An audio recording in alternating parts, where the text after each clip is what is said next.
Bienvenidos a este primer episodio del podcast Autobiografías Lectoras, que hace parte del proyecto Seminario de Literatura Infantil y Juvenil de Pereira, LIJPE. Mi nombre es Andrés Jiménez y voy a ser su anfitrión durante los episodios que vamos a estar grabando durante este año. Hoy tengo el placer de tener conmigo a nuestro primer invitado, que es Felipe Munita, que se conecta con nosotros desde el sur de Chile, desde Valdivia. Felipe es doctor en didáctica de la lengua y la literatura, es profesor en la Facultad de Filosofía y Humanidades de la Universidad Austral de Chile y es miembro colaborador del Grupo Gretel de la Universidad Autónoma de Barcelona. Es autor de Hacer de la lectura una experiencia, publicado en el año 2020 en la colección muy hermosa que les recomiendo mucho, que hizo la Biblioteca Nacional del Perú sobre temas de mediación de lectura. Es una colección absolutamente espléndida que además se puede acceder gratuitamente y en línea. Les vamos a dejar el enlace aquí en los comentarios en la descripción del podcast. Y también del libro Yo, Mediador, Mediadora, Mediación y Formación de Lectores, publicado en el año 2021, que es de paso la lectura que me acompaña durante estas últimas noches y que he estado disfrutando muchísimo. Además de diversos artículos científicos y divulgativos sobre mediación de lectura, educación literaria y poesía para niños y jóvenes. Vamos a estar hablando, yo creo, un montón, Felipe, hoy de esto, porque sé de tu afición por la poesía, sé que eres un experto en el tema, así que no te voy a dejar ir sin preguntarte sobre esto. Es, de paso, Felipe, también el autor del poemario 10 pájaros en mi ventana, publicado en el año 2016, también súper recomendado, con el cual obtuvo algunos de los más importantes premios de literatura infantil y juvenil del ámbito iberoamericano. Felipe, bienvenido. Muchísimas gracias, Andrés. Un gusto tremendo poder tener esta conversación desde el sur hasta espacios más meridionales en los que te encuentras actualmente.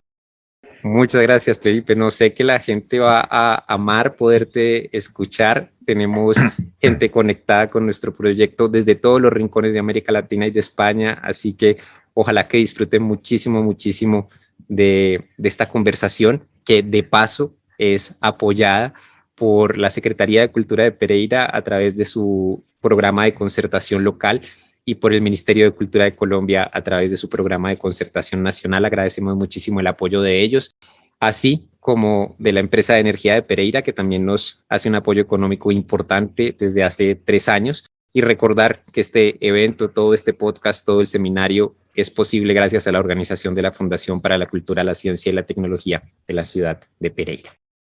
Bueno, Felipe, yo quisiera arrancar pidiéndote que nos contaras un poquito de ti, de dónde estás. Yo te hice una presentación aquí muy formal, pero sé que la gente va a querer saber un poquito más de ti. Mira, en este minuto estoy al lado, tengo la maravilla de vivir al lado del río Valdivia, del río Calle Calle, que atraviesa esta hermosa ciudad Valdivia, que me ha acogido. En realidad yo llegué por primera vez aquí el año 2004 y bueno, luego tuve varios ires y venires a Barcelona, a otros sitios, y ahora estoy ya radicado, espero que definitivamente aquí en Valdivia, trabajando concretamente en la Universidad Austral de Chile, donde tenemos un muy bonito espacio ganado para la mediación de lectura, para la literatura infantil y juvenil, en programas de pre y posgrado, haciendo investigación aquí, pues trabajando con un equipo de gente maravillosa que se dedica a escribir literatura, a pensarla, a dialogarla, así que son las cuestiones que a mí me gusta hacer, por lo tanto creo en un muy buen lugar para ello. Felipe, me llama mucho la atención porque ahorita cuando comenzábamos a conversar me hablabas de Valdivia y de la belleza natural como del sur de Chile, y tu poemario se llama 10 pájaros en mi ventana.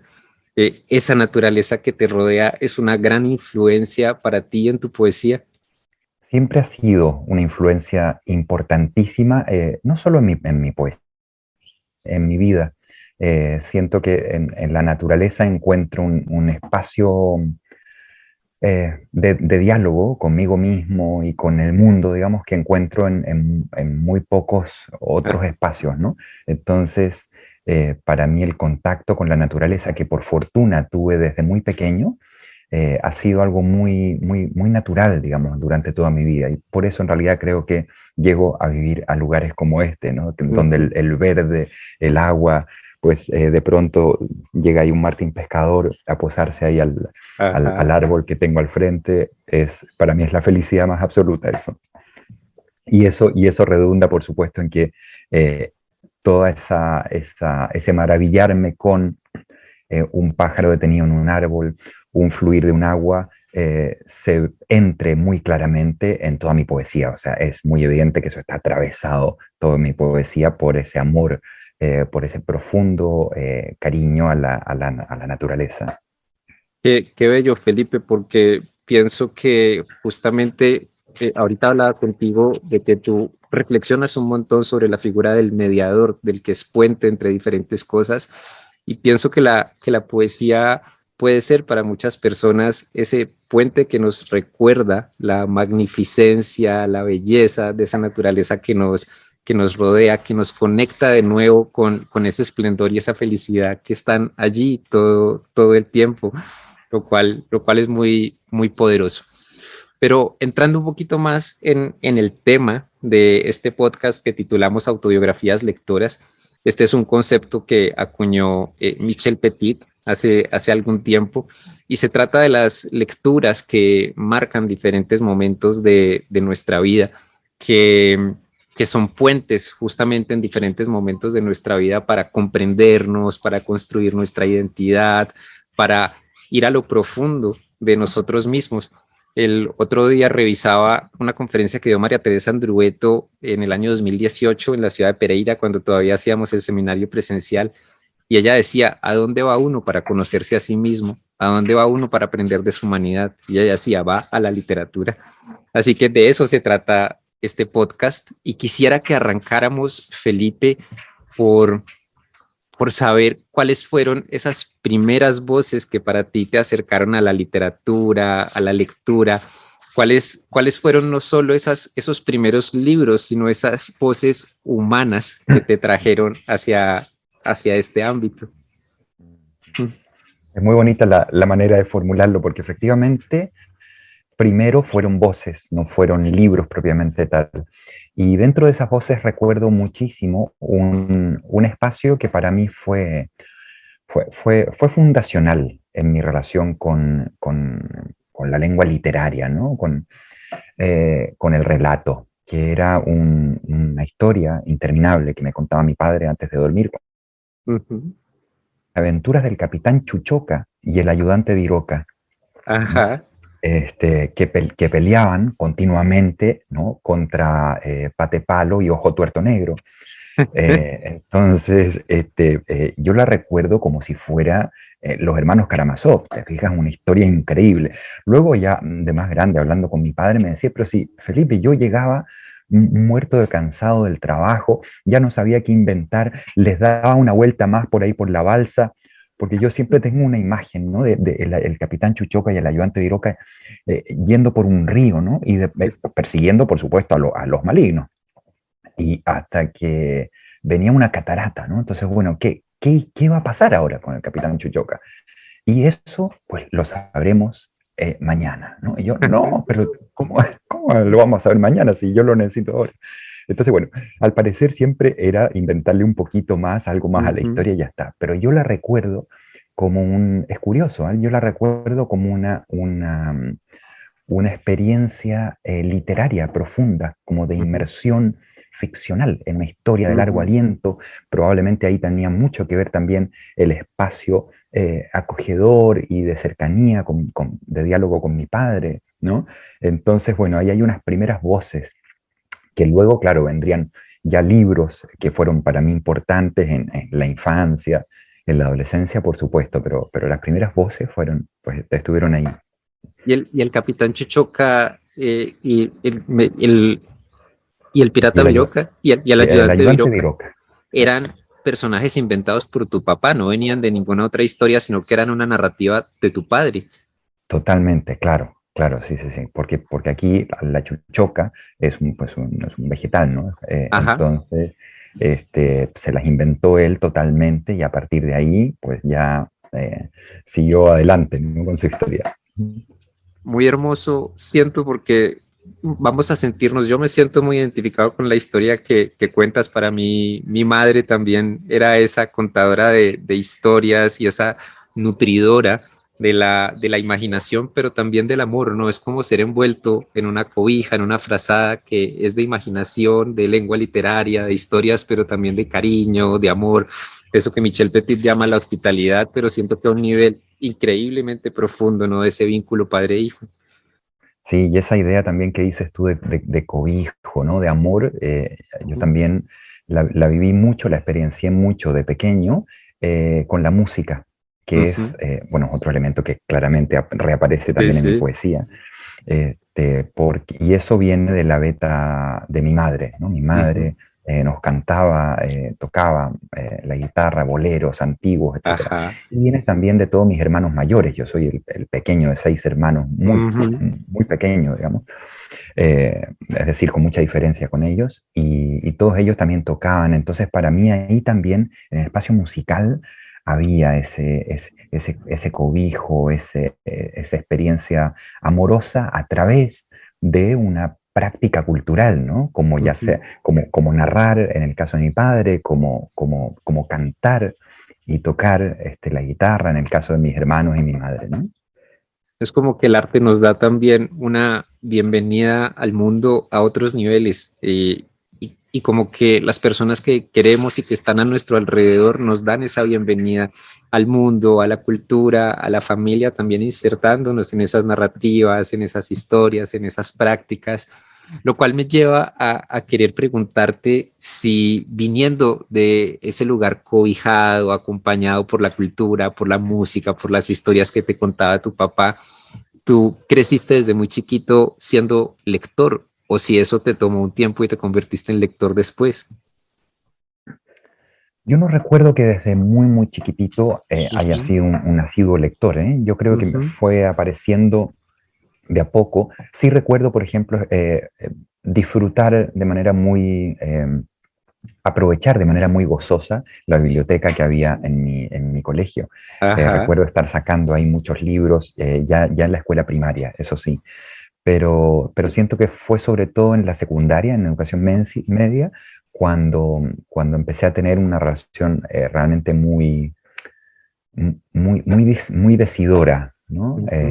Con los libros, que en el fondo empecé a ver que ahí había pues algo, una práctica que a mí me llenaba completamente y donde yo encontraba ahí en algunos de esos objetos, pues encontraba respuestas a las preguntas que me iba haciendo o tal vez encontraba eh, formuladas de otras maneras preguntas, ¿no? O reflexiones Ujú. que yo iba teniendo en plena etapa de construcción de identidad, ¿no? Como es en la adolescencia. Entonces, yo diría que fue como progresivo, ¿no? Ese descubrimiento.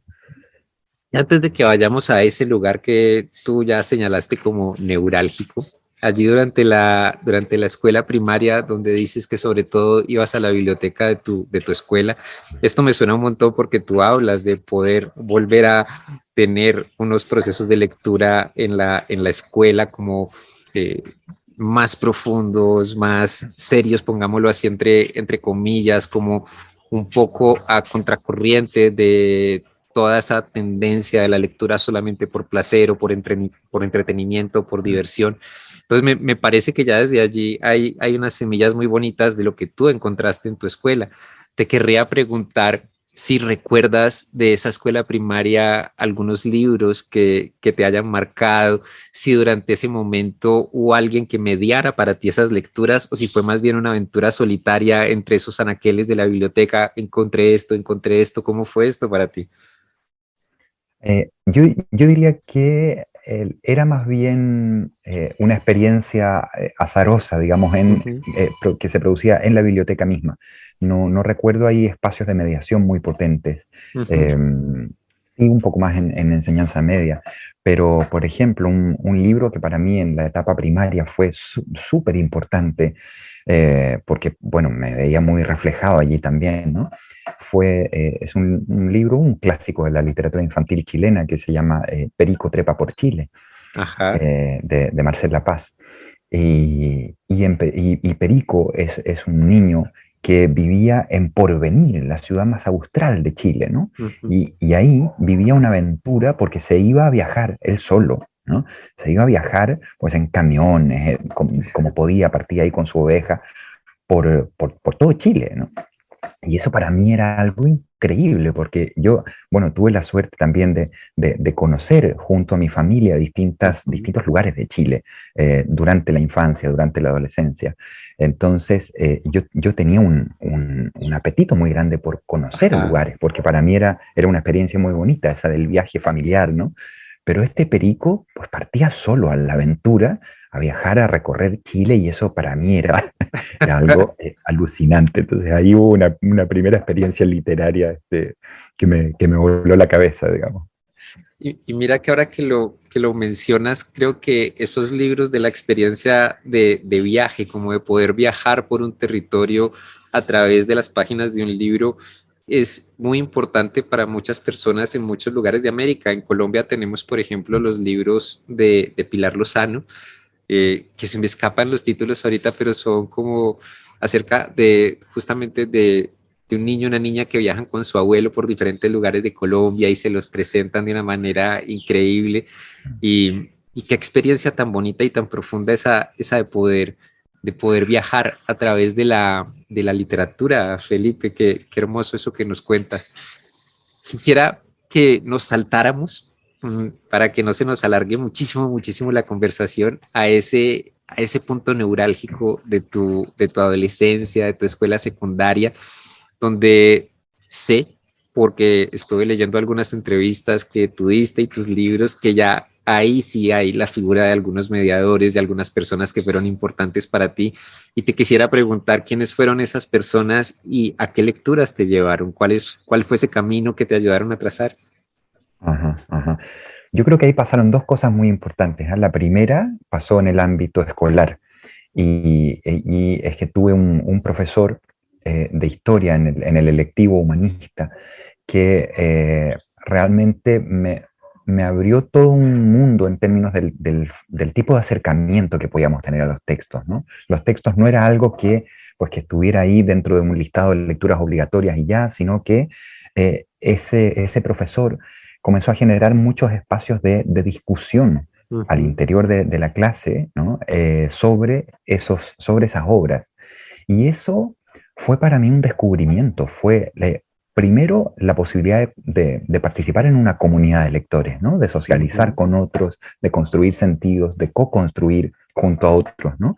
Y también la posibilidad de escuchar también a un maestro que yo admiraba muchísimo y admiro muchísimo, que abría a veces una ventana para entrar a la obra por un lugar tal vez que no estábamos viendo nosotros, Ujú. ¿no? Entonces, eso fue muy importante para mí. Y eso también digamos, corrió en paralelo con todo un descubrimiento más bien extraescolar, ¿no? Ujú. Comencé a juntarme con un amigo muy querido mío que comenzamos a descubrir juntos también, por ejemplo, la tradición de poesía chilena, y a partir de ahí, pues también, no sé, comenzamos a ampliar hacia un circuito cultural más amplio y yo comencé pues a ir al teatro, a maravillarme con unas obras teatrales que había en ese momento muy potentes, por ejemplo, una de Roberto Parra, hermano de Ujú. Nicanor y de Violeta, que escribió Las décimas de la Negra Esther, que fue una obra para mí fundacional también, que debo haber visto a los 15 años. Eh, pues bueno, quedarse entonces noches leyendo poesía, compartiendo los primeros versos que íbamos escribiendo ahí torpemente, pero Ajá. copiando, digamos, copiando burdamente a nuestros poetas mayores. Pero bueno, fue un momento también en el cual eh, fue bonito ver que las mediaciones también se daban en un espacio más entre pares, ¿no? Es decir, Ujú. por un lado en la escuela, en el colegio, con un mediador profesional, ¿verdad? Como mi profesor, y por otro lado, pues con el encuentro con este amigo, con este compañero de vida Ujú. que comenzamos a descubrir juntos también esa tradición poética. Y son grandes mediadores los amigos, ¿no? Yo Pues recuerdo sí. mucho que yo cuando tenía más o menos 15 16 años tuve como mi primera novia así en serio y hasta ese entonces yo nunca había escuchado hablar de un tal Arthur Rimbaud, que a ella le encantaba.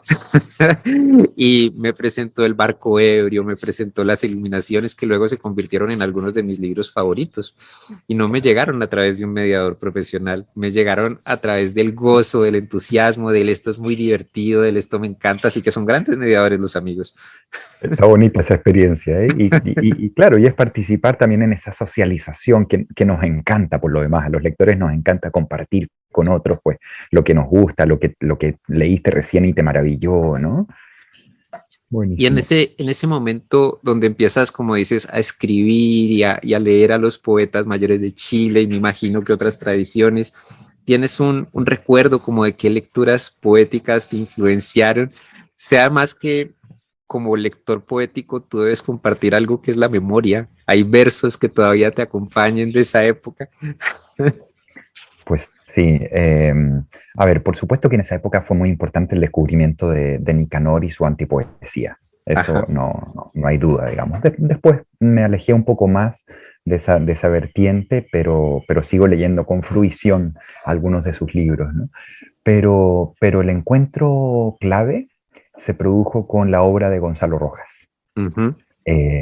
Sí, ese para mí fue el poeta que marcó, digamos, toda mi, Sí, sí. mi inmersión en la poesía. Y tuve la suerte de conseguir un librito. Fíjate, ahora me estoy acordando. Yo en clases de lengua y literatura en el colegio, yo decía, sí, el Nobel a Nicanor, porque era algo que yo escuchaba, ¿no? Sí, sí. Repetidamente, que cuándo viene el Nobel para Nicanor. Hasta que mi profe de lengua y literatura, ¿no? Otro, no el de historia, me dice, bueno, pero sí, en Chile tenemos otros poetas que tal vez lo merecen más. Y eso para Ajá. mí fue un descubrimiento. ¿Qué está diciendo este? Sí, es Nicanor. Y ahí dice, lea a Gonzalo Rojas. Y yo, mi primer libro que me compré fue un librito de Gonzalo que es Contra la muerte, que es una obra Ujú. totalmente mayor. eh, y, y ahí entonces yo descubrí, bueno, un paladeo con la palabra, ¿no? Una forma de paladear el lenguaje, de respirarlo que no había visto nunca, nunca. Y eso Ujú. fue maravillarse absoluto, digamos. Sí. ¿Y recuerdas de este poeta que te marcó tanto, de Gonzalo, que es un gran poeta cuya poesía yo también disfruté muchísimo? ¿Recuerdas versos que te acompañen, algo que se te haya quedado por allí rodando? Bueno, está ese poema que debe ser uno de los grandes poemas que se han escrito en nuestra lengua, ¿no? Al silencio, voz, única voz, todo el hueco del mar. Todo el hueco del mar no bastaría para contenerte. Eh, y luego dice, porque te sobra el tiempo y el ser, única voz, y casi eres mi Dios, y casi eres mi Padre, cuando estoy más oscuro. Qué O hermoso. sea, es brutal, ¿no? Es un discurso sobre el silencio absolutamente nuevo. Siento que era una manera de trabajar con la palabra y de llegar a una profundidad de la experiencia humana pues, que me maravilló. Y ¿sabes qué? Curioso, ¿ah? Luego, años después, tuve la fortuna de conocer a Gonzalo Rojas. Ujú. Me recibió en su casa incluso y todo fue Ujú. una maravilla. Fue una patudez de mi parte, pero bueno, Sí, lo sí. llamé y me recibió con un cariño, una acogida enorme. Y ahí, por ejemplo, me contó de cómo él, había escrito Al silencio, ¿no? Que lo había escrito en medio del barullo, de las micros, de los buses urbanos, creo que los 7 primeros versos o así, Sí, y los sí. 4 últimos los había terminado pues en el silencio de su Ah, casa, ¿no? qué hermosa historia, qué hermosa historia. Muchas gracias por Pues sí. compartirla, Felipe. Bueno, y, y ya para dar un salto temporal grande, luego vienen como todos tus estudios en lengua y literatura, en filosofía. Quisiera preguntarte de esa época de tu vida, ¿qué lecturas te marcan y qué lecturas sigues visitando? ¿Qué lecturas siguen vigentes para ti? ¿Siguen siendo como un lugar al que vuelves y abrevas? Claro, claro. Para mí, yo vuelvo mucho a la poesía. Ujú. Soy también, bueno, lector de novelas, de narrativa en general, pero tiendo a regresar a la poesía y a Sí. veces algunos ensayos puntuales, ¿no? Y la poesía, bueno, yo tuve la suerte de descubrir mucha y muy buena poesía de la tradición iberoamericana Ujú. en mis estudios de licenciatura en letras, ¿no? Y ahí en realidad pude, por una parte, profundizar en la tradición de la poesía chilena, ¿no? Y bueno, en algunos autores que en ese momento me parecieron especialmente potentes, ¿no? La poesía lárica, por ejemplo, Jorge Tellier, Rolando Ujú. Cárdenas, que es un poeta de la Patagonia, que creo que debiera ser leído con más atención. Um, y también luego, en los años que vinieron, que han sido bastantes, eh, he tenido la fortuna de ir descubriendo, a veces por comentarios de amigos, a veces por lecturas, a veces también simplemente por esos encuentros fortuitos y azarosos en una librería o en una biblioteca, he tenido la posibilidad de ir descubriendo poetas maravillosas y maravillosos. Por ejemplo, te hablo de la poeta uruguaya Circe Maya, que fue curiosamente uno de los descubrimientos de los que yo nunca había escuchado hablar de Circe Maya. Y hace algunos años, en una librería en Montevideo, empiezo hojeando la parte de poesía, leo dos poemas de esta autora y digo, pero ¿y esto? Ajá. ¿Esto qué es? O sea, esa sensación de estar, de tener en las manos, pues, Ujú. también una obra nueva, ¿verdad? Una manera nueva de acercarse a la poesía. Me llevé esa obra poética completa y hasta el día de hoy me sigue acompañando muy habitualmente en mi día a día, ¿no? Es una poesía muy, muy cercana a la reflexión filosófica, a la reflexión de la experiencia humana sobre el tiempo, por ejemplo, sobre la realidad misma. En fin, hay muchas cuestiones a las que encuentro en la poesía de Circe Maya, por nombrarte una poeta, ¿eh? Sí, Luego, sí. luego por ejemplo, en mis viajes a Perú, país que siempre he querido mucho, eh, he tenido la oportunidad también de conocer más en profundidad obras de poetas que amo, como Blanca Varela, como Montalbetti, bueno, Watanabe, José Watanabe, que para mí era muy importante ya desde hace muchos años y que creo que es otro poeta que debiéramos leer, pues, más asiduamente, ¿no? Tiene el En mejor fin. poema sobre un gato que yo haya leído nunca, Watanabe.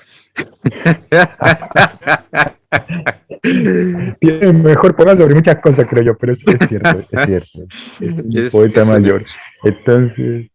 Entonces, nada, yo siento que tenemos una maravilla de tradición poética en nuestra lengua. Ujú. Podemos leer poesía mayor y de una diversidad abismal, ¿no? Eso es maravilloso. Me imagino que a ti te pasa también con tus poetas favoritos que Total. Total, ¿no? sí.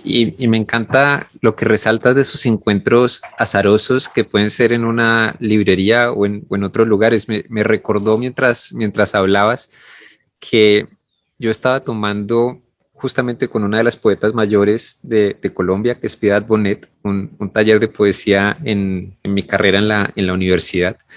Y por algún motivo, un día Piedad le dio un resfriado, lo que fuera, no pudo ir a la clase. Y, y de pronto aparece un estudiante de los semestres superiores y dice, bueno, no, yo hoy voy a reemplazar a la profesora, vamos a leer alguna cosa. Y va y lee un poema de un poeta colombiano de Cereté, Córdoba, que se llama Raúl Gómez Játil.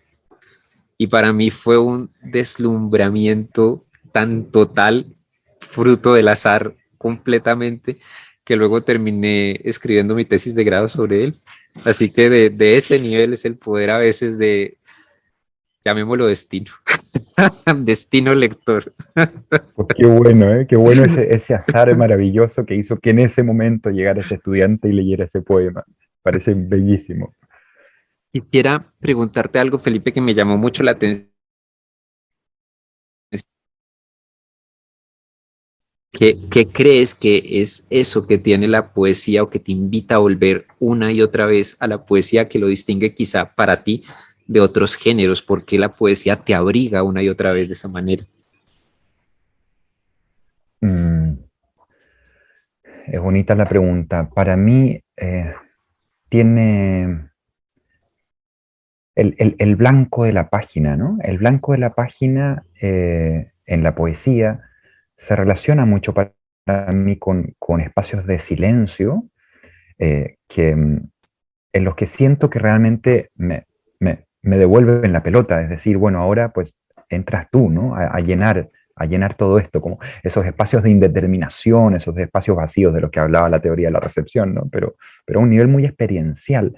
Para mí esos blancos son una invitación a entrar yo en la construcción de sentido de ese poema, ¿no? Y sí, lo indeterminado, lo abierto que tiene la poesía. Y también ese paladeo con la palabra, ¿no? Ese paladeo que lo que hace es buscar, al final, creo yo, elaborar una belleza nueva, ¿no? Ujú. Que tiene que ver con una cierta mirada del mundo, una mirada poética, ¿no? Aunque suena un poco cliché, Sí, sí. pero en definitiva yo creo que tiene que ver con ese paladeo, con la palabra, con el lenguaje, con la búsqueda de una manera de mirar la experiencia humana o de nombrar cuestiones que son muy difíciles o serían muy difíciles de nombrar con la lengua fáctica, ¿no? Con la lengua de todos los días, ¿no? Sí, sí. Esa invitación que deja lo abierto es para mí, lo abierto que tiene la poesía es para mí absolutamente clave, sí, sí. Esa manera otra de nombrar el mundo, ¿no? Que es como, por ejemplo, es mi fascinación con la música también. Ajá. Lo siento un poco en la música, ¿no? Una manera otra de no sé si de nombrar, pero de acercarse a la experiencia humana, ¿no? A tu propia experiencia desde otros lugares, desde esas otras ventanitas, ¿no? Y eso es muy bonito para mí.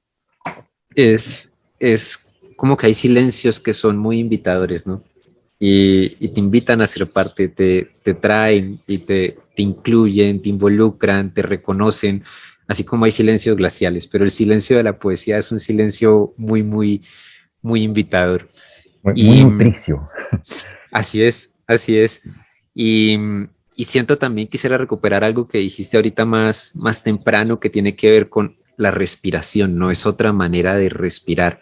Y cuando respiras de otra manera, es como que también ves el mundo de otra manera, se te abren otras vías, otras ventanas, y la poesía nos permite esa, como encarnar esa respiración, como que ese lenguaje nos empieza a habitar y a transformar de maneras que uno nunca sabe dónde terminan, y siento también que por eso uno vuelve y vuelve y vuelve. Yo soy también un lector de poesía insaciable y también vuelvo y vuelvo y vuelvo, porque es como este proceso que nunca termina y siempre le sacas un poquito más a ese poema, ¿no? Y le encuentras otro pedacito, otro verso, otra cosa, y es muy hermoso. Mm. Y ese maravillarse también, ¿no? Con poemas que has leído tal vez ya 500 veces y vuelves a ellos y como dices tú, ahora hubo una luz sobre un verso, sobre unas palabras que tal vez no había habido esa luz antes, ¿no? Y te quedas rumiando ese verso porque en ese momento tiene algo que decirte o simplemente porque en ese momento no sé, te maravilló una cierta construcción que tal vez antes no te había Ujú. maravillado, ¿no? Así es, Felipe. Bueno, para ya terminar un poco la conversación, aunque no quisiera porque me estoy divirtiendo muchísimo hablando contigo. Pues yo también, yo encantado. Pero el tema que vamos a tener en este año 2022 en el seminario LIGPE es el de lecturas irreverentes, ¿no? Lecturas que nos invitan a ver las cosas desde otras perspectivas, de otras maneras, que nos invitan a poner nuestro mundo patas arriba. Y yo quisiera preguntarte a ti si quisieras compartirnos cuáles son esos libros o esas lecturas que para ti representan esa esencia de la irreverencia. Claro, a ver, intento recoger ese guante. Ajá, yo sé que es difícil. Es difícil la pregunta, ¿eh? Eh, Mira, lo pienso, por ejemplo, eh, en el campo de la literatura infantil y juvenil, ¿no? Se me vienen Ujú, dos libros que para mí son muy importantes. Uno, que estábamos hablando de poesía, es Una canción que no conozco, ujú. de Micaela Chirif, ¿verdad? Ajá, Y Juan Palominos. Para mí, un bellísimo libro, un álbum poético por donde lo mires. Es un poema que había escrito Micaela en uno de sus libros de poesía, digamos, adulta, ¿no? ujú, Y que aquí, bueno, se reelabora y comienza un diálogo para mí muy bello, muy potente con la ilustración. ajá, Eh, Esto que decíamos de lo abierto, sí, sí, de lo abierto de la poesía, para mí ahí es alucinante cómo en ese libro lo abierto es convocado desde el texto, desde la imagen y desde la particular interacción entre texto e imagen. sí, sí, Entonces, eso a mí me parece, bueno, irreverente porque, pues porque no te da nada masticado, te deja ajá. todo te deja en ese espacio abierto que, bueno, tú tienes que entrar también ahí a completar esa experiencia, ¿no? Y mira que me Eh, parece muy, muy hermoso que traigas ese texto de Micaela, porque este año en el seminario vamos a tener justamente unos encuentros de los autores con grupos en sus escuelas. Y escogimos a Micaela y escogimos justamente el libro que acabas de mencionar y lo vamos a estar haciendo en las próximas semanas, así que súper encaje. Buenísimo, ya nos contarás ya cómo sigue esa experiencia. Pero sí, ahí hay un libro, para mí un libro mayor de la literatura infantil reciente, digamos. O bueno, o infantil o juvenil, o como queramos llamarle a ese libro, Ajá, ¿no? Eh, y pienso tal vez también en otro libro que es más antiguo, pero que me ha acompañado muchísimo y al que vuelvo en mi libro Yo Mediador, Yo Mediadora, que es Zorro, de Margaret Wilde y Ron ajá. Brooks, que nos llegó esa maravilla desde esta pareja, ¿no?, de autores australianos, y que me parece también que es irreverente en el sentido de que te sitúa a ti como lector, como lectora, frente a una realidad psicológica muy compleja, frente a un conflicto interno muy complejo, sin eh, sin emitir juicios de valor, sin posicionarse, sino que te deja a ti frente a esa realidad, construida con una sutileza a nivel verbal, con un lenguaje muy seco, muy conciso, pero a la vez muy profundo, construida también con una propuesta visual absolutamente alucinante, llena pues bueno, con una particular paleta de colores, llena también de técnicas, de diversas técnicas de ilustración, que refuerzan tal vez el caos de ese conflicto interno. No sé, para mí ahí también hay otra obra que ojalá que muchas mediadoras y mediadores sigan descubriendo, digamos, Zorro, publicado por Ecaré. Súper bonito, Felipe. Yo te quiero agradecer un montón por haber participado de esta conversación, por haber aceptado mi invitación. Quisiera invitar a las personas que nos escuchan a que se unan para que continuemos esta conversación contigo el 5 de agosto a las 6 p.m. hora de Colombia, 7 de Chile, Venezuela, Bolivia y Paraguay, 8 de la noche de Argentina, Brasil y Uruguay, cuando vas a estar dando tu conferencia durante esta sexta edición del seminario. Quisiera agradecer también a la Fundación para la Cultura, la Ciencia y la Tecnología por su organización, a las organizaciones que nos apoyan, que son el Ministerio de Cultura de Colombia, la Secretaría de Cultura de Pereira y la Empresa de Energía de Pereira. Y con todos esos agradecimientos, quisiera dejarte la palabra a ti para que tú también te puedas despedir de la gente y quizá ofrecer alguna reflexión final, algo que quieras compartir y ya nos despidamos de la gente.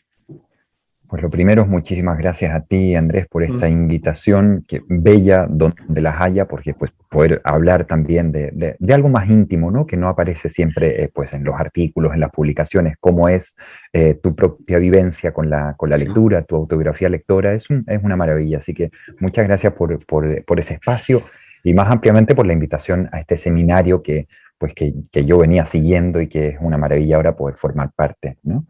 Am, la, la invitación tal vez o la reflexión de cierre, ¿no? Es que es una reflexión que me deja el haber pensado estos últimos, no sé, media hora, 40 minutos, no sé cuánto llevamos, en mi propia trayectoria como lector, ¿no? Y en las infinitas maneras que tiene la experiencia de la lectura de articularse. No hay una única manera. Esa diversidad la hace también maravillosa, ¿no? Porque esa diversidad está atravesada por múltiples formas de mediación, por ejemplo, a veces con mediadores profesionales, como fue mi profe, a veces con mediadores más pues, entre pares, ¿no? Con amigos, con novias. eh, Ajá. este, eso lo dijiste tú, ¿eh? Y la idea también de vivir experiencias potentes de lectura que también, que nunca son la misma, ¿no?